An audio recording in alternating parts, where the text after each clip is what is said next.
I'm the bad guy. Duh. Hello, everybody, and I'm back here in the fandom car. It is I, General Zod, the most earth-breaking, ground-shaking, but never media show money-taking, the man, the myth, the legend, the most electrifying villain in YouTube entertainment today.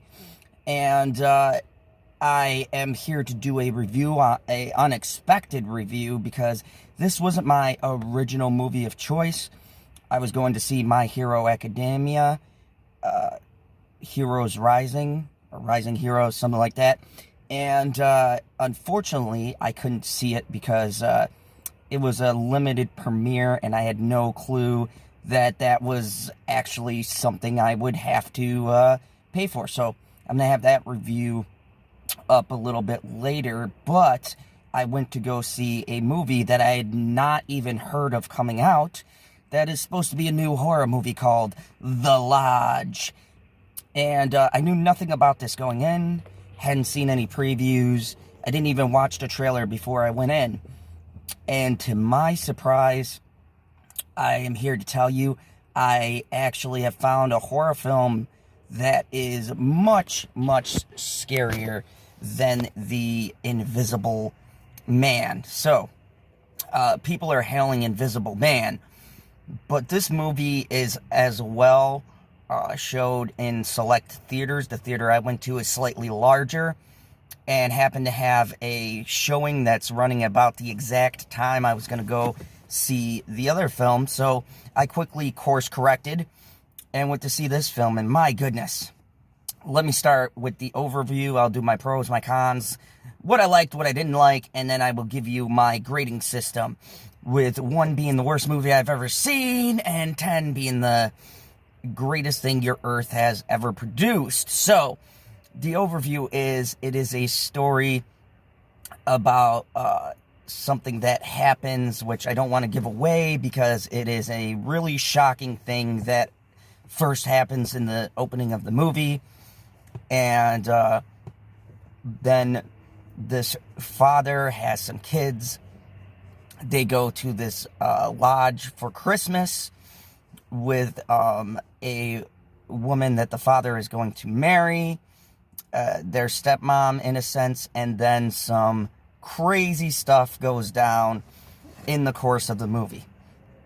So let me get to my pros. My pros are, this movie is amazingly shot.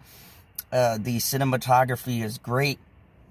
It's really confined to about 2 locations, but the way that the camera angles and things are shot for the shocking parts are really well. The music is very haunting and eerie, and the sound effects are not jump scare in nature.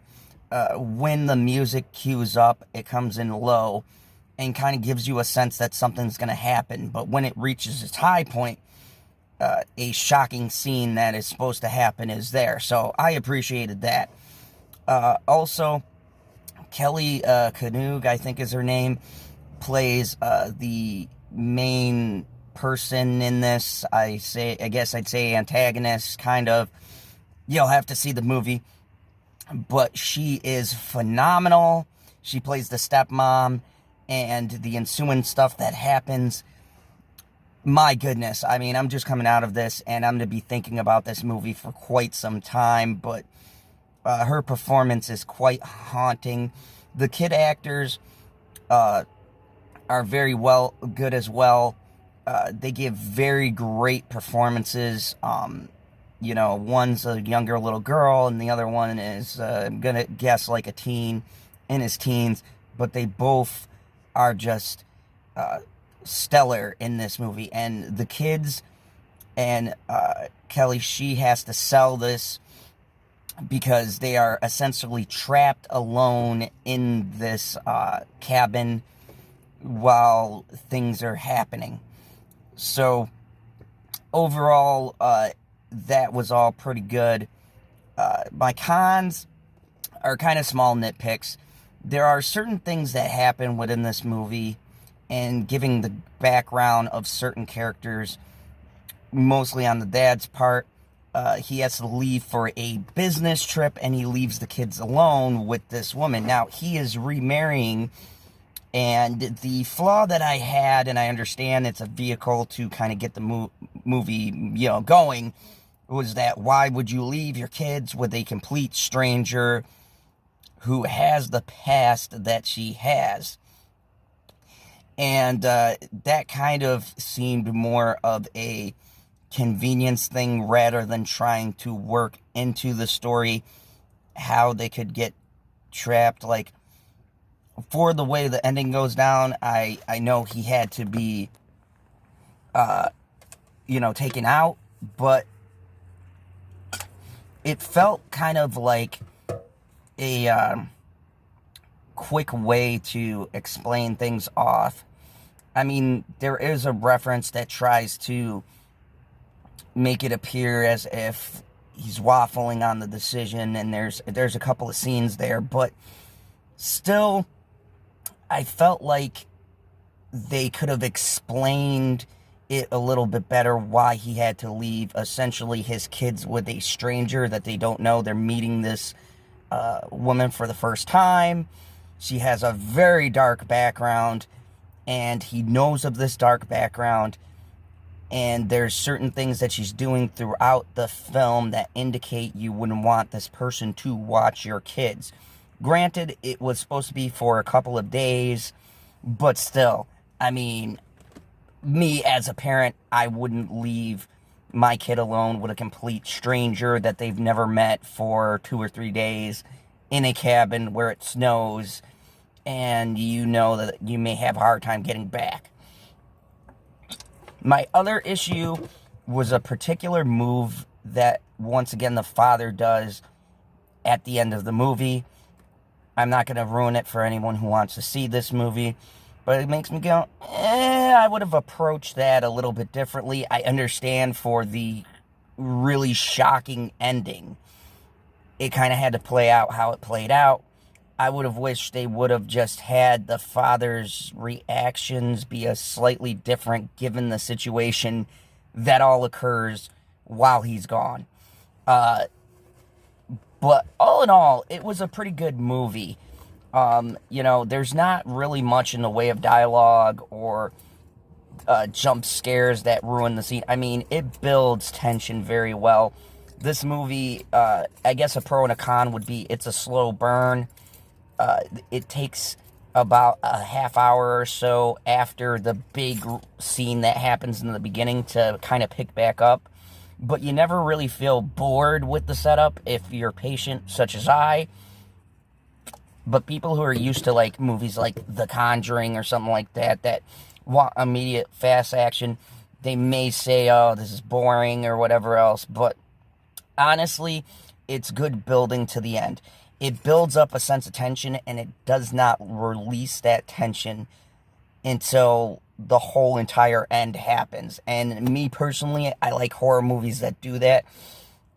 Don't get me wrong, there is some pretty gruesome stuff that happens for people who wait for that. There is a huge monumental payoff at the ending that just makes, like, look at my face now. It just like, wow, I cannot believe that all went down like that.